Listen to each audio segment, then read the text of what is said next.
member kasi pangarap ko maging dealer. Hindi ako naging member kasi gusto ko magbenta ng Globe, Smart & Son. Naging member ako kasi gusto ko lang umasenso.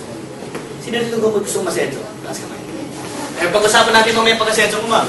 May tatanong ako sa iyo, bahagya, meron ka bang dreams? Sino po may mga dreams? Dreams. O, sige, I know dreams. Sino din may mga pangarap? Ayan, okay. Kung meron ka 12 million pesos, anong pangarap ang bibilin mo? Ma'am, how about you? 12 million.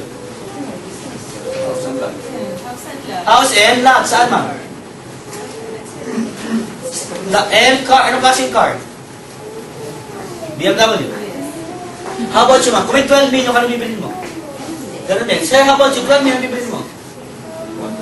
Condo. How about you, ma'am? 12 billion, anong gagawin mo? The same. The same. How about you, ma'am? The same. How about you, ma'am? The same. Parang school lang, kati-kati lang.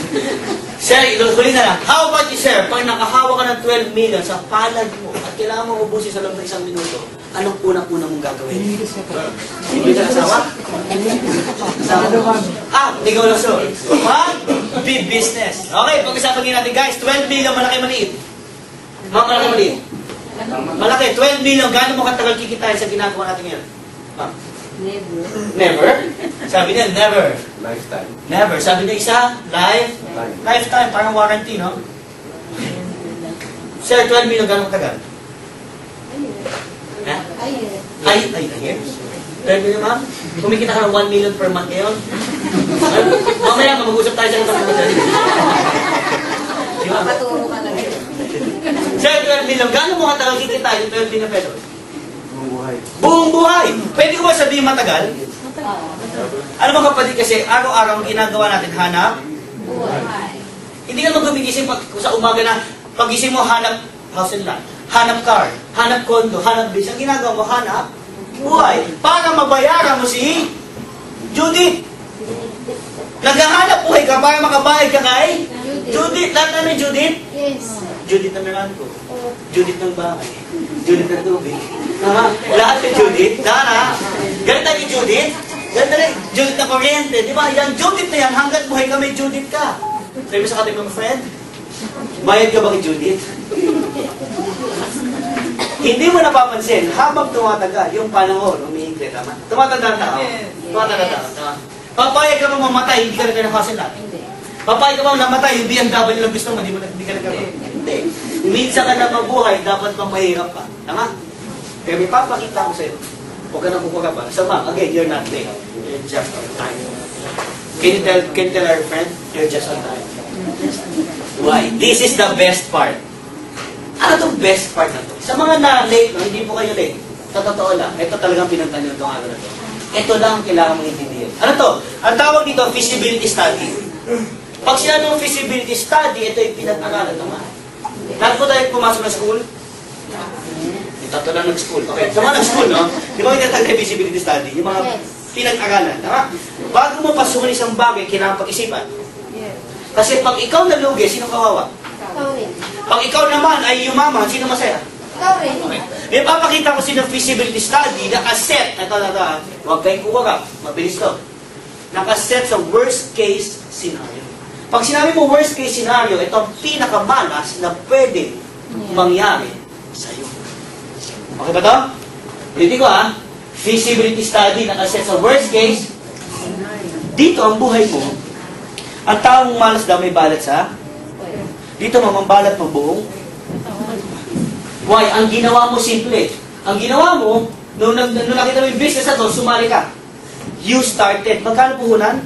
3,988. Nagbayad ka 3,988. Pagkatapos, dumating sa punto ng buhay mo, pag on mo ng Facebook mo, dalawa lang ang kaibigan mo.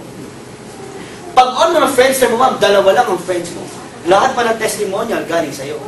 I'm nice, I'm lovable, I'm sweet, I'm sweet. Dumating sa punto ng buhay mo, ang kaibigan mo ay dalawa lang. Ilan?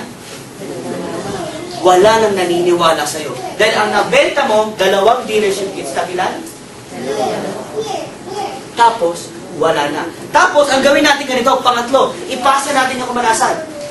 Ibig sabihin dito, pass your misfortune to all your Sales force, meaning, lahat ng sumali sa'yo ay katulad mo. Minalas. Pagsali, nakabenta na, ang nangyari sa'yo, simple. Minalas ka, minalas sila, isa kay grupo. Kasi ang nabenta ay, tingnan natin ang income mo sa loob ng 2 years. Guys, are you ready? Are you ready? Can you put all your hands sa inyong gilid, sa gilid, bago makita. Lagay na ba ito kamay dito? Lagay niyo po. Kasi very critical ito kapag itang sisunod ko. Critical to guys. Ilagay yung mga kamay sa gilid, dito sa gilid. At ilagay mo. Kailangan ito gawin. Critical to. Okay guys. Itong papakita ko sa'yo, 60 seconds lang. Ilang seconds? 60. Pero bago ko pakita sa yan, gusto ko munang fasten your seatbelt. Fasten your seatbelt. Okay. Kasi ma'am, nung huli kong pinakita ito ma'am, may bumulagta. So pag nakita mo yung katabi mo, medyo kumugewang-gewang na, hawakan mo. Okay? Can you tell your partner? Are you ready? Okay, let's start. Guys, ito na yung feasibility study. First condition, sumali ka, tama? Magkano investment? Pangalawa, unang buwan, nakabenta ka ng dalawa. Ilan? Kaibigan 1, kaibigan 2. Meron kang 500 plus 500 you earn. Plus 1 bonus, you earn 1,500 pesos. Yung 1,500 pesos na kinita mo, ang ginawa mo, bumili ka ng sleeping bed. Ay, nakita mo yung sleeping bed? Yung naka-fold? Natulog ka na lang. Yung 1,500 mo, nabawi mo puhunan? Hindi. Tapos hindi ka na nagbenta. Third, ipasa yung kamalasan. Yung pinasali mo, nagbenta ng ilan? Yung isang pinasali mo, nagbenta ng ilan?